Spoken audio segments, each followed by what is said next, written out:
एक गांव में धनीराम नाम का एक जमींदार रहता था। उसका एक लड़का था जिसका नाम राजू था। धनीराम के पास बहुत सारी ज्यादा थीं और बहुत सारा धन भी था।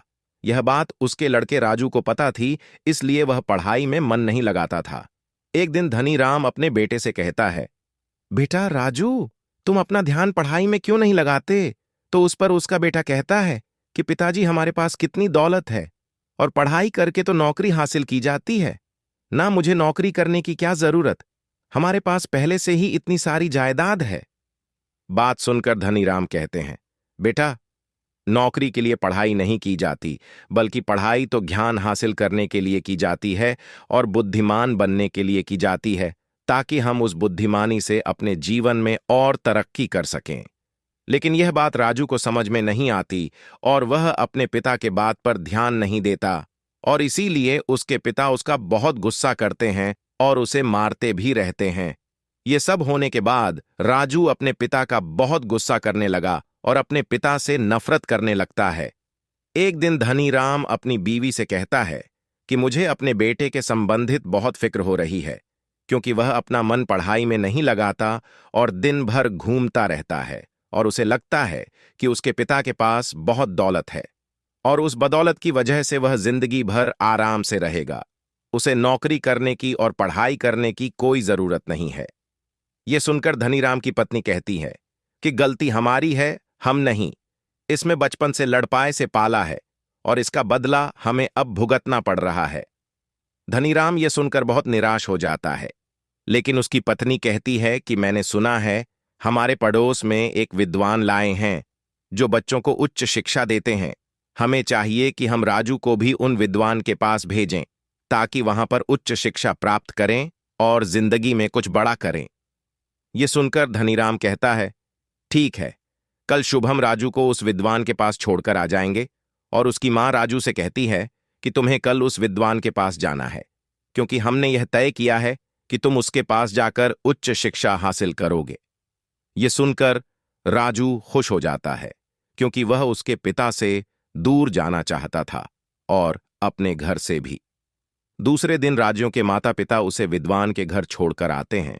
विद्वान की एक पत्नी और छोटा बेटा होता है।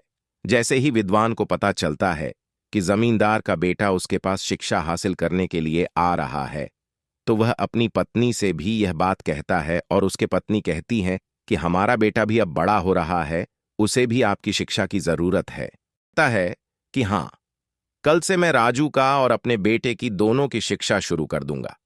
दूसरे दिन जमींदार अपने बेटे राजू को विद्वान किया छोड़कर जाता है और विद्वान से कहता है कि मेरा बेटा जो है वह बहुत आलसी है, उस पर विशेष ध्यान देना।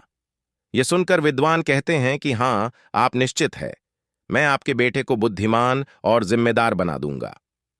राजू अपनी शिक्षा पर बिल्कुल ध्यान नहीं देता। इससे भी दुआ बहुत नाराज हो जाते हैं और उसे हर वक्त आते रहते हैं।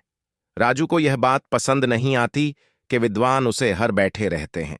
एक बार विद्वान और उसकी बीवी शादी में कहीं बाहर जा रही होती है और विद्वान राज्यों से कहते हैं कि मेरे छोटे बेटे को मैं तुम्हारे पास छोड़कर जा रहा हूं, तुम इसका ध्यान रखना और अपनी आज की पूरी पढ़ाई पूरी करें। इसका ध्यान रखना, नहीं तो यह पढ़ाई के बजाय खेलकूद में ना लग जाए।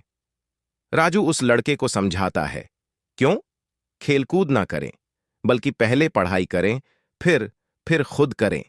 लेकिन वह लड़का मानने को तैयार ही नहीं होता और अपने खेलकूद में लगा रहता है।